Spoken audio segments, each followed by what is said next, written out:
When I was in high school, I was what you would call a nerd. Back then, it was not a term of endearment like it can be today. I hear people all the time now wear that word like a badge of honor. For my friends and me, it was like getting hit in the stomach repeatedly. High school was just different then. We would get beaten up for not liking the same music or not being into sports. It seems cliche, but it's the truth. Junior year was the worst year for all the bullying. This kid Steve tormented us all year. Towards the end of the school year, Steve thought it would be a good idea to break into the school to play one of his stupid pranks, just because he wanted to prove how cool he was. Well, Steve was so cool that he ended up getting caught. Before I continue, I should lay a little bit of groundwork first. My school is now closed, but back then it was one of the more popular private schools in this area. We had to wear uniforms and go to regular church services during school hours. The school was very old, and before being converted into a school, it was some sort of hospital for the sick. I remember hearing that when they built the school in the 50s and tore up some of the ground, they found a ton of skeletal remains from people who had passed away from tuberculosis, among other things. Because people didn't want to get sick, they would just dispose of the bodies in this underground tunnel that used to connect the hospital with another building.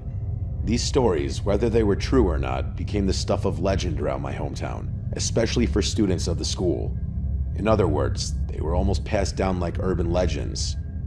The school being so old and looking old, I might add, was just an objectively scary place sometimes. Rumors started to swirl around that the school was haunted, like souls not resting properly and all that fun stuff. You would constantly hear strange noises all the time with no explanation, and it was just your typical school spirit response to say, yup, those noises must just be the ghosts. However, the more logical answer is that the school just made a lot of noise because the building was old and falling apart. Sorry for that detour. Back to Steve. The reason why Steve wanted to break in was that he wanted to pull this elaborate prank. He successfully broke in, started ripping classrooms apart, throwing papers everywhere, and even went to the library and pulled tons of books off the shelves. You're probably wondering how Steve got caught. Well, to cap off his ghostly prank, he went to the art room, stole red paint, and started writing a message across the lockers. Your typical horror movie tropes. He wrote things like, "Get out, your soul is next," and my personal favorite, "Death is coming." While he was writing on these lockers, Steve claimed that he heard something coming from the basement. According to Steve, he went to the basement door, and before going downstairs, he saw shadows moving and heard voices talking from the darkness below. He said it sounded evil, and not just like normal whispers. It scared him so badly that he ran. It didn't take long for them to match his handwriting with that of the red paint on the lockers. My school had enough of Steve's nonsense, and they expelled him that week following the investigation. I'll never forget Steve screaming as he was leaving the office. Screaming about something evil in the basement. His words, not mine. I was confident that Steve was making it up, doing anything he could to save himself. Everyone was so sad about Steve, except for my few friends and myself, who hated the kid. In our opinion, he got what he deserved. For the last few weeks of school, we had to listen to everyone talk about how brave he was and how he could have died. Yeah, I'm not even kidding. These fools really thought that Steve was in danger from evil spirits. As school was wrapping up for the year, I suggested something crazy to my friends. On the last day of school, we should break into the school and do what Steve couldn't. We could prove that there are no evil spirits, no ghosts, and most importantly, that Steve was a lying punk. My friends agreed. The plan was just to break in quietly, make our way to the basement, prove that it's just a basement, and then leave. If we heard anything, we run. We don't get caught as Steve did. We thought that if we ran and didn't get caught, nobody would accept us because we were the nerds, the teacher's pets, the fools that actually liked to learn. We weren't the type of kids to do something like this, especially after someone got caught. I remember the night vividly. It was cold for an early summer night. We all had sweatpants and jackets on. We really embraced the whole criminal breaking in identity. We had our hoods up and tried our best to be sneaky. Breaking in wasn't exactly hard for us. Not because we're these master criminals, but because my friend Carson's mom was a janitor for the school and had access to a key. Half the reason we decided to do this. Carson swiped the key and we just walked through the back door of the school. I will admit, it was objectively unsettling in there. Anyone who's been in their school after dark knows the feeling. I don't know if we're hardwired that way, but there's just something about being in the school after dark that's unnerving. For us, maybe it was just the years of hearing about all the ghosts. I sort of figured I was subconsciously fearing evil ghosts. Urban legends are a powerful thing. We eventually got to the basement, and I have to admit, I was feeling something. I don't know about my friends, but I was actually kind of scared. I didn't tell them that because I didn't want them to make fun of me. My logic in that moment was that I was here and I'm going through with this. We opened the door and didn't see anything. It was a dark staircase that led to an even darker basement. Carson led the way and we followed. Cell phones weren't exactly popular yet, and they most definitely didn't have flashlights yet, so we were using straight-up dollar store flashlights as we made our way downstairs. The basement was creepy, obviously. It was an old building with a dusty basement. There were boxes of storage everywhere. We looked through a few as we walked through the basement. It was old textbooks, Christmas decorations, and extra school uniforms. Probably the creepiest thing about the basement for me was all the old religious statues. I'm weird, but for some reason, old religious statues scare me. They're just unsettling to me, like old churches freak me out. We continued exploring the basement for a few more minutes. We didn't find any people, but we did find out how massively huge the basement was. It felt like it extended forever. Our flashlights weren't even powerful enough to see the end of the basement from where we were standing. I know they were cheap flashlights, but still. Eventually, we made our way to one of the corners of the basement. It felt colder for some reason. We moved some of the boxes and couldn't believe our eyes. There was a small hole in the wall, I would say probably the size of a large beach ball. It was small, but large enough to crawl through. Carson wanted to check it out, but we were against it. Instead, we shone the flashlight through the hole. It was just dark. It looked like a tunnel. We all had the same idea. This was probably the remains of the tunnel where they had stored all the bodies back in the day. Carson convinced us that we had to at least crawl in a little bit and see. If we really wanted to prove there were no ghosts, we needed to check that spot. We played rock, paper, scissors to see who would go first, and I lost. I started my crawl through the dark tunnel, and I heard something. I stopped because I thought I had to be hearing things. I could hear my friends laughing because I had stopped already. I told them to shut up because I heard something, and I was trying to listen as hard as I could. I could clearly hear something, but I couldn't tell what it was. The only way I can describe it is that it sounded like whooshing. Not like wind, but something else. I shouted down the tunnel, and the whooshing sound slowly sounded like it turned into a whisper. I kept asking if anyone was there, and the whispering continued and grew louder. Then it was just quiet. I could hear my friends asking me what the holdup was, but I couldn't answer. I just sat there in the tunnel, using my flashlight to give me any answer. I crawled forward a little bit, and then my flashlight picked up something. Squatting in the tunnel, maybe 15 feet away from me, was a person. They looked old and decrepit. I shouted, but didn't move. The person just stared back at me with vacant eyes and this unsettling half-opened look. He had no shirt on and was extremely skinny. I could basically see his ribs. I asked if they were okay, and they didn't move. As I tried to crawl backwards, the person literally lunged toward me in that squatting position. He was making this unnaturally weird noise. Trying to crawl backwards while staring at this person was the worst experience of my entire life. My friends were confused until I finally cleared the tunnel, and they saw this person crawl out after me. As he took a step out of the tunnel, he tried to grab me like some feral human being. We sprinted to the stairs and never looked back. As we got to the top of the stairs and closed the door, we could hear the person in the basement, but they stopped chasing us as we got upstairs. We ran out of the school and back to my place. We couldn't explain what we saw. Don't get me wrong, I'm sure this wasn't an undead evil spirit, but that doesn't mean I can explain it.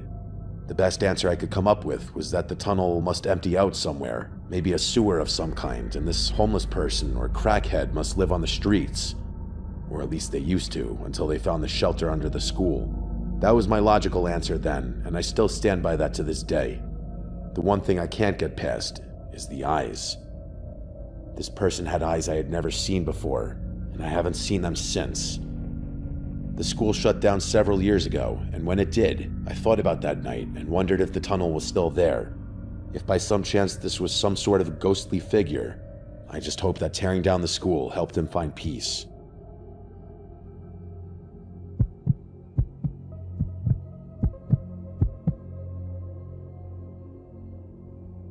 As great as the end of the school year is, there's nothing better than the parties that follow the end of the semester.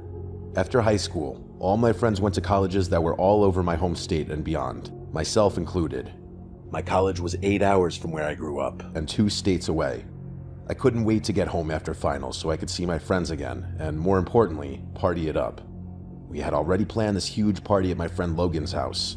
His parents had this mansion in the middle of nowhere with a pool, a huge backyard with a bonfire, and tons of places to crash.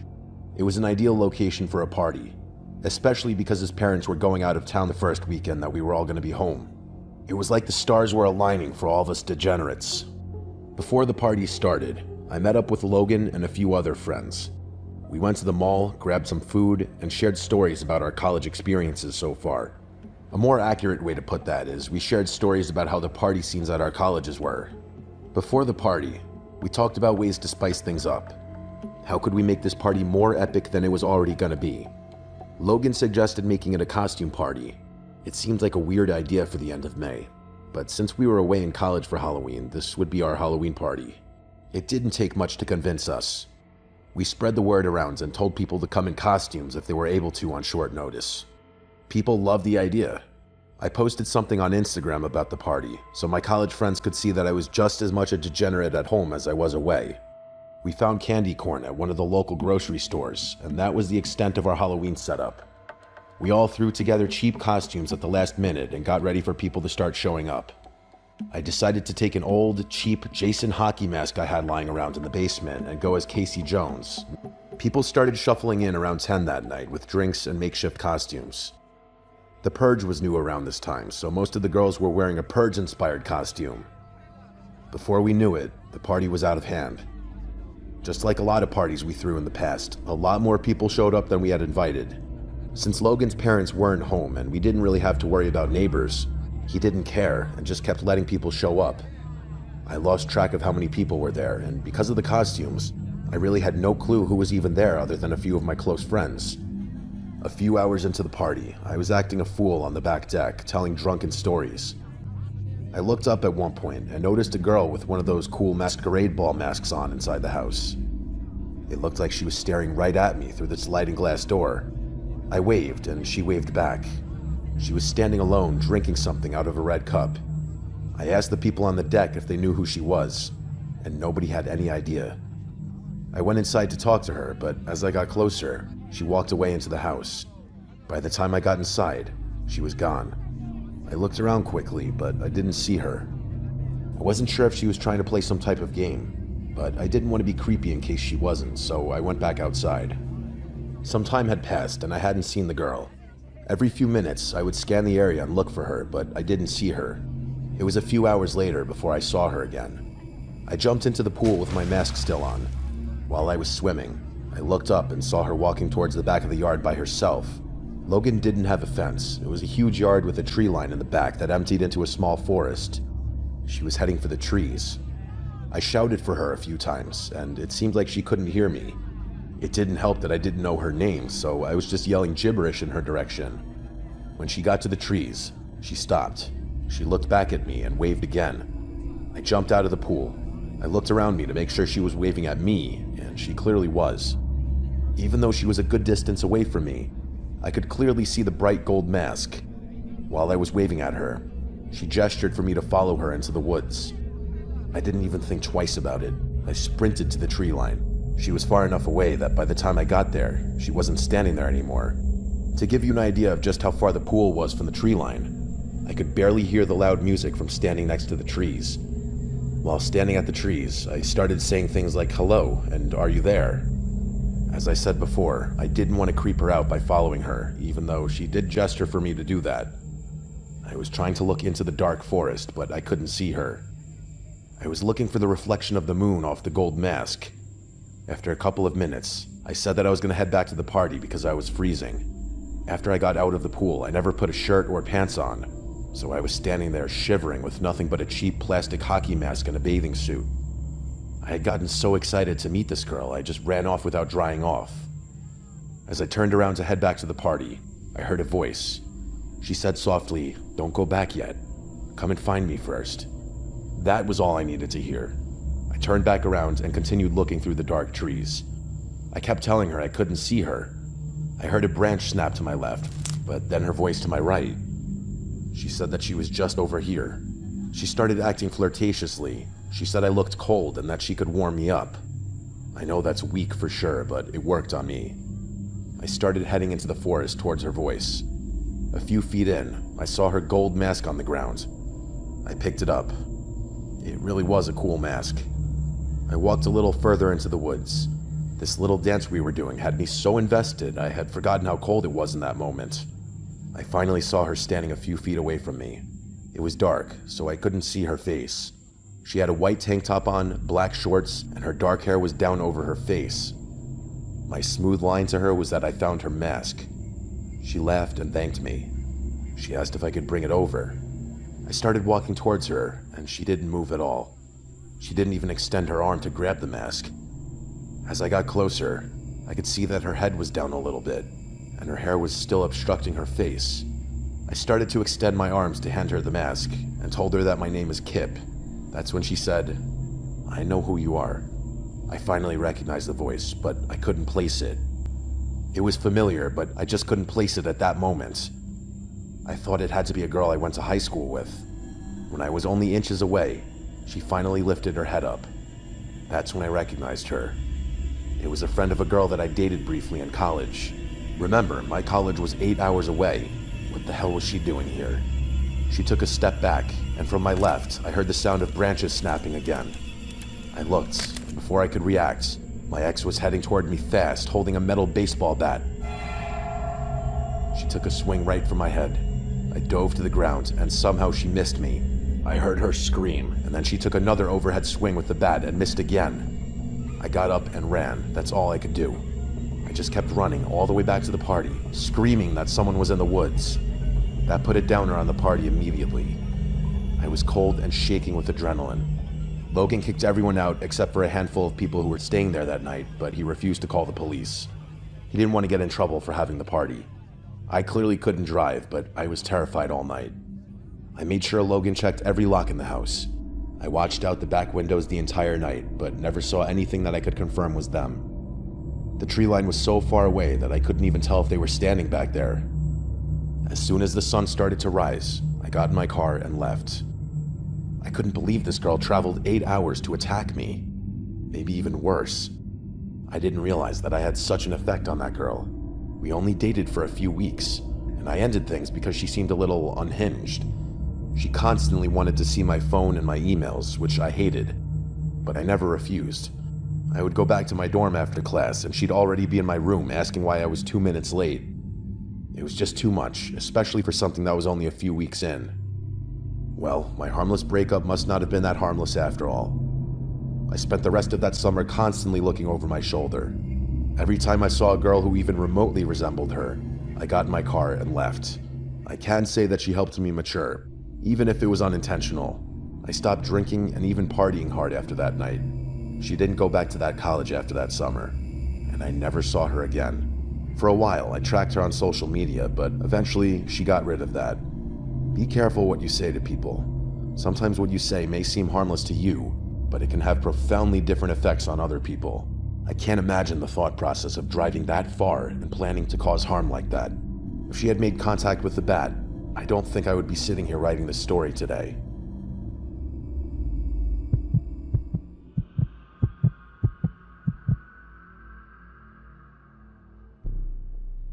Last year, I got my first real extended job as a substitute teacher. I had subbed all over the area for a while, but in April of last year, one of the teachers in the school I subbed at often went out on maternity leave. From April until the end of the school year in late June, I served as one of the history teachers. Honestly, my few months there were great. Being a substitute teacher can sometimes be a nightmare depending on the school and age group you're with. Specifically for this job, I was teaching seniors in high school. By the time April hits, a lot of the seniors are already feeling the effects of senioritis. In other words, they're checked out. For my few months there as the teacher, I kept lessons brief and fun. At this point in the curriculum, the students were learning about government. Instead of just drowning the students in lectures and notes, I focused more on healthy debates and how to communicate with people who may not agree with your political ideas. It may seem controversial, but it ended up being rewarding. Before I knew it, finals were over and summer vacation was about to begin. The last day of school was always a half day with an award ceremony. After the ceremony, the students began to slowly leave for the summer. Many of the seniors were doing their final goodbyes. During this time, I went back to my classroom and started cleaning up. I wanted to make sure everything was put away and perfect for when the original teacher came back in the fall. When I was almost done, the principal saw that I was still there. He asked me to walk with him so we could talk about my future. We talked for almost an hour. He was impressed with my teaching style and said he was going to try to find a way to hire me in the fall. This made me so excited. We started leaving at the same time, and before I got outside, I realized I had forgotten my purse in the classroom. I said goodbye to the principal and made my way to the classroom. The school was almost empty by this time. I think maybe a handful of teachers were still there. When I got back to the classroom, I was startled. Standing next to my desk was one of my students, a brilliant but quiet kid that I'll call Ben. I asked what he was doing, and he just looked at me and shrugged. He didn't say anything. Then I asked him if he was okay, and very quietly, he said he was fine and just doing some thinking. I told him that he couldn't be in there, and unfortunately, he needed to leave. I was uncomfortable with this situation because I didn't know the protocol for a situation like this. I didn't want to just leave the kid alone in the school. While I was trying to process the situation and think about what to say next, Ben slowly started heading for the door. I was relieved that he was finally leaving. When he got to the door, he stopped. He didn't look back at me, he just continued looking forward and then said, "Thank you, I'm sure I'll see you around." That may seem harmless, but I wish you could hear how he said this. It just felt so weird. Everything about this entire interaction made me feel uneasy. Once he walked away, I went to grab my purse so I could finally leave. I usually leave my purse in one of the desk drawers, but my purse was on the chair next to the desk. Instantly, I assumed Ben tried to steal something from my purse. Why else would it be on the chair? I checked the inside of the purse frantically, but everything appeared to be there. Even all the cash in my wallet was still there. I figured that Ben tried to steal from me, and his conscience must have gotten the better of him. A few nights later, my husband and I were enjoying the beautiful summer night with a fire in the backyard. Our 7-year-old son was staying the weekend at his cousin's house, so we were enjoying our alone time. While we were outside, we heard a strange rustling sound coming from behind the shed. I kept telling my husband that it was probably a rodent and to just leave it alone for right now. Around midnight, we decided to head inside for the night. Just before going in, my husband said he was going to check out the shed. I told him not to get sprayed by a skunk, and then I went inside. I started getting ready for bed, and I realized my husband was still not inside. When I got back downstairs, he was just coming back inside from the backyard. He said when he initially looked behind the shed, he didn't see anything. When he walked around to the front of the shed, he noticed that the door was slightly opened. He looked inside and saw what looked like muddy footprints, but he wasn't 100% sure. That's when he went back behind the shed to investigate further. He said it looked like the muddy ground back there was stepped in, but again, he couldn't be sure. He thought maybe his anxiety about the situation was causing him to see patterns that weren't there. I wasn't as concerned as he was. It's incredibly likely that he just left the shed door open. The next morning, I woke up before him. I went downstairs to make my coffee, and I noticed that the back door was ajar, like it was mostly shut, but not all the way. I assumed that after all the commotion with the shed the previous night, he must have forgotten to shut his door. I shut and locked the door and went about my day. That night, he stayed up late to watch a baseball game, and I fell asleep on the couch waiting for him. After the game, he woke me up, and we went upstairs to bed. Once I was in bed, I couldn't sleep for some reason. I kept moving around trying to get comfortable. Something just didn't feel right. Since I couldn't sleep, I decided to get out of bed and go read some of my book in the living room. I quietly snuck out of the room so I didn't wake up my husband. When I started walking down the hallway, I froze in a panic. Standing at the end of the hallway was the outline of a dark figure. I slowly reached for the light. When I turned it on, standing at the end of the hallway outside of my son's bedroom was Ben from the classroom. I didn't know what to do or what to say. Ben smiled and said, "Hey, Miss Jones, nice house." Then he walked into my son's bedroom and shut the door. He was holding something in his hand, but I couldn't tell what it was from where I was standing. I ran back into my bedroom and called 911. I woke up my husband, and immediately he ran to our son's room. As he entered the room, Ben was trying to climb out the window. He tried to grab him, but he ended up jumping from the 2-story window to the ground. He landed on his feet and continued running. My husband stayed with me and waited for the police. I told the officer who he was. They went to Ben's house and spoke with his parents, who told them that Ben had been there all night. When the officer spoke to Ben, he told them that he had been sleeping for hours, so it couldn't have been him. The police basically told me that there was nothing they could do. It seemed crazy to me. This kid was literally in my house.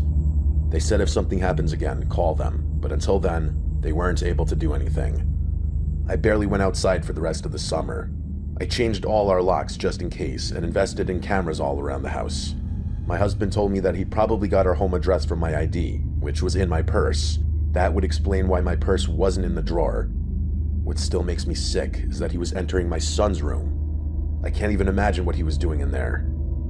What if my son had been home? My son spent a lot of time with his cousin last summer because I was terrified to have him sleep at home. When he's older, I'll tell him why. As of writing this story, I have no idea where Ben is. Thankfully, there's never been another incident. I don't get it though. He was always a nice kid in class, and he always respected the other students and me. That night when I saw him in the hallway was the first time I got to witness in real time what mother's intuition is. If I had stayed in bed 10 seconds longer, I would have never seen Ben in the hallway. We currently have our house on the market and hope to move very soon. When I'm out of that house, I'll finally be able to get a good night's sleep.